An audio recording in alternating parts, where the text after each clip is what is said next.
श्री सच्चिदानंद सतगुरु साईनाथ महाराज की जय। साईं भक्तानुभव में आज हम बयाजी अप्पा जी कोते पाटिल की कथा को सुनेंगे। आयु 47 वर्ष, मराठा जमींदार, बिहरा गांव के राजस्व और पुलिस पाटिल शिरडी। मैं बाबा को बचपन से जानता हूँ।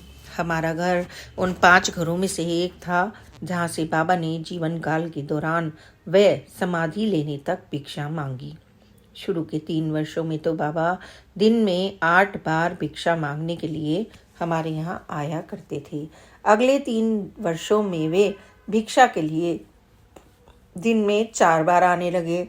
अगले 12 वर्षों में वे हमारे घर भिक्षा के लिए दिन में 2 बार आने लगे। अंतिम 12 वर्षों में वे हमारे यहाँ केवल दिन में 1 बार ही आए। 11 वर्ष का होने पर मैंने बाबा की सेवा करनी आरंभ कर दी। सन 1896 जब मैं 7 वर्ष का था तब रामनवमी उर्स समारोह आरंभ हुआ था।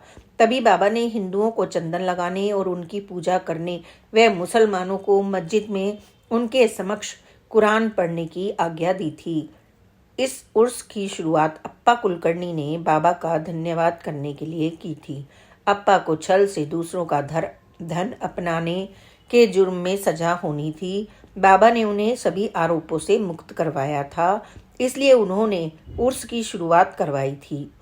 जब हिंदू बाबा को चंदन तिलक लगाते थे तो अप्पा मस्जिद की दीवारों पर हाथ से पंजे का चिन्ह लगाते थे। दूसरे मुसलमान भी वैसा ही करते थे। तब बाबा महालसापति और कुछ अन्य मुसलमानों के माथे पर चंदन का लेप लगाया करते थे। महालसापति बाबा के माथे पर चंदन लगाया करते थे।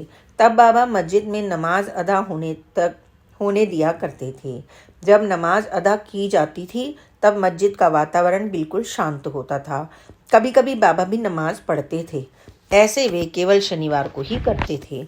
जब बाबा के पास पेड़े या कोई अन्य मिठाई लाई जाती थी तो बाबा मिठाई पर कलमा, जो फतीहा जैसा होता है,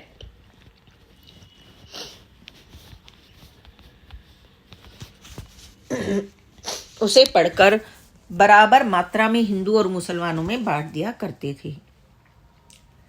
उर्स मनाते हुए कहीं हिंदुओं और मुसलमानों में मनमुटाव ना हो, इसलिए बाबा ने हिंदुओं और मुसलमानों दोनों पर ही चंदन पंजा लगाने का रिवाज शुरू कर दिया। उर्स का खर्चा मेरे पिता नाना साहेब चांदोरकर, तात्या पाटिल आदि किया करते थे। एक दिन सन 1901 और 2 जब मैं 11 वर्ष का था तब बाबा ने मुझे गाय की देखभाल के लिए जाने से रोका था। वे अचानक गुस्से में मुझसे व अन्य लोगों से बोलने लगे और चटाक 4 मटके तोड़ दिए। फिर उन्होंने हाथों को मिलाते हुए मुंह से बम बम की आवाज की। ऐसा करके उन्होंने किसी की मृत्यु या किसी अशुभ घटना के घटित होने का संकेत किया। यह घटना सुबह 9:30 बजे की थी। उसी रात मेरे पिता की बहन के पुत्र दाजी कोते आयु 30 वर्ष की बुखार के कारण मृत्यु हो गई। बाबा ने अपने जीवन के अंतिम 14 वर्षों में मुझे प्रतिदिन 4 रुपए दिए। अंतिम यानी समाधि लेने वाले दिन भी उन्होंने मुझे 4 रुपए दिए थे। बाबा द्वारा दिए गए इस उपहार यानी कि 4 रुपयों के उपयोग के विषय में बाबा ने मुझे निर्देशन दिए थे। उन्होंने इस धन को ऋण या उपहार में देने के लिए मुझे मना किया था। बाबा ने कहा था, इस धन को खाकर व्यर्थ ही मल मूत्र आदि में मत बहा देना, इसे औरों को मत देना। इसलिए मैंने इस धन का उपयोग जमीन खरीदने में किया है। बाबा से प्राप्त धनराशि द्वारा मैंने 84 एकड़ जमीन खरीदी। मेरे पास इसके अलावा पहले से 10-11 एकड़ जमीन थी। बाबा ने भविष्य के पूर्व ज्ञान द्वारा मेरी कई बार सहायता की है। अन्य लोगों की तरह मेरी गन्ना बोने की प्रबल इच्छा थी। बाबा ने सलाह दी, ऐसा मत करो। लेकिन बाबा की आज्ञा का पालन न करके मैंने अपने मन की मानी और एक बार गन्ने की फसल बोई। बाबा की आज्ञा का पालन न करके मुझे 300 रुपए का नुकसान हुआ और सारी फसल सूख गई। सन 1913 में मेरे पिताजी, जिनकी उम्र 70 वर्ष की थी, घोड़े की सवारी करने गए। तभी उन्हें लकवा मार गया।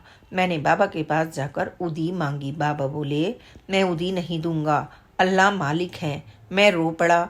लकवा मारे जाने के तीसरे दिन यानी कार्तिक शुदी एकादशी रविवार, जो एक पवित्र दिन था, मेरे पिताजी ने प्राण त्याग दिए। अगले दिन मैं मस्जिद गया और हमेशा की तरह बाबा की टांगों की मालिश की। मुझे अहंकार और गर्व था कि मैं भीम के समान शक्तिशाली हूँ, इसलिए मालिश के बाद मैंने अपने दोनों हाथों द्वारा बाबा को उठाकर अग्नि के पास ले जाने की कोशिश की। ऐसे मैं पहले कई बार कर चुका था। उस दिन मैं उन्हें नहीं उठा सका। बाबा मुझ पर हंसे और मेरे घमंड को चूर चूर कर दिया। यह द्वादशी का दिन था। बाबा ने तब मुझे 2 पाठ पढ़ाए। 1. अहंकार मत करो। 2. पिता की मृत्यु का शोक मत करो। तुम दुखी क्यों होते हो? 5 माह में वह यानी मेरे पिता वापस आ जाएंगे।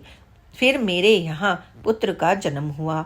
आज वह 22 वर्ष 9 महीने का है। अपने जीवन के अंतिम दिन बाबा ने मुझे नैतिक उपदेश दिया। काका दीक्षित को भेजने के बाद बाबा ने मुझे नैतिक उपदेश दिया और मुझे चुप रहने का आदेश देते हुए कहा, अगर तुम यह किसी दूसरे को बताओगे तो तुम्हारी मृत्यु हो जाएगी। वे फिर बोले, मी जातो मेरे कु बाड़ाकू उचलूदे सगले ब्राह्मणा माजुया जबलूर तहातीलू, अर्थात मैं जा रहा हूँ, मुझे वाड़ा ले चलो, सभी ब्राह्मण मेरे पास ही रहेंगे। इन शब्दों के साथ उन्होंने अंतिम सांस ली। इन शब्दों के बोले जाने के बाद नाना साहब निमोड़कर ने उनके मुंह में पानी डाला, लेकिन वह बाहर आ गया। पानी बह न जाए इसलिए मैंने अपना हाथ उनकी ठुड्डी के नीचे रखा। बाबा मेरी ओर लुढ़क गए और अपने प्राण त्याग दिए।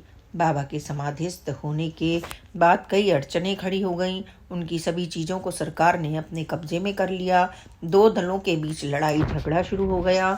मुसलमानों का कहना था कि बाबा के शरीर को ऐसे भवन में दफनाया जाए जिसका निर्माण उन लोगों से धन इकट्ठा करके करवाया जाएगा जिन्हें बाबा ने प्रतिदिन रुपए दिए हैं, यानी मुझ जैसे लोगों से। हम बाबा की इच्छा अनुसार शरीर को दगड़ीवाड़ा में दफनाना चाहते थे।